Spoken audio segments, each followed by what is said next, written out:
Guten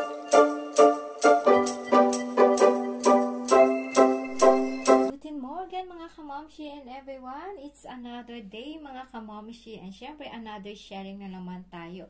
So for today, sharing natin is magmukbang tayo ng avocado mga kamamshi. So mga kamamshi, pag dito po kayo sa Germany, ito po yung the best na avocado na pwede ko pong i-share sa inyo. So usually sa grocery is marami talagang pagpipilian mga avocado mga kamamshi.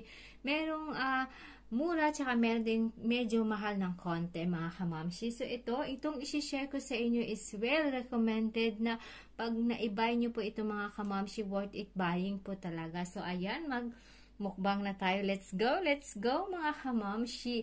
So itong avocado na to, ito po yung kanyang brand, yung Best Moments mga kamamshi. So na-state na dito na premium avocado po talaga and correct talaga mga kamamshi. So ayan, nasa worth po ito na €1.99 mga kamamshi. So pag na-buy kayo, ito yung brand na piliin nyo mga kamamshi. So hindi kayo mag-say na sayang yung binili kong avocado. So ito talaga the best mga kamamshi. So ayan, try na natin para makita inyo mga kamamshi. So, 'di ba mga kamamshi? So, ito na to is pwede na tong ready to eat na po talaga ito. So, tanggalin natin yung kanyang buto.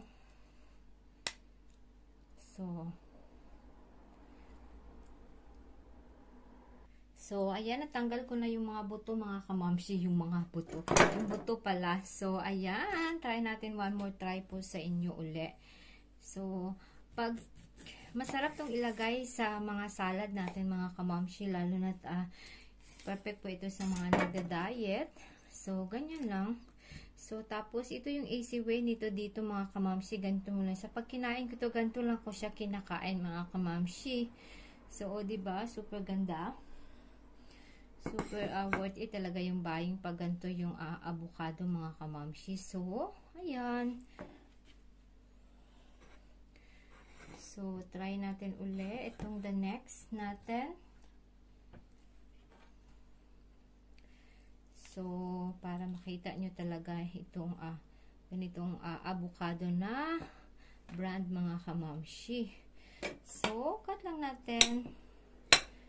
So, ganyan. Ready to eat na mga kamamshi. Pag gusto nyo medyo malamig or maglagay ng konting powder milk, konting sugar. So, solve na po ito, nakaka-refresh talaga. Ito maganda din gawin itong smoothie mga kamamshi. O, diba? So, ayan lang mga kamamshi yung ating sharing for today's. And thank you everyone. Stay blessed and ciao ciao!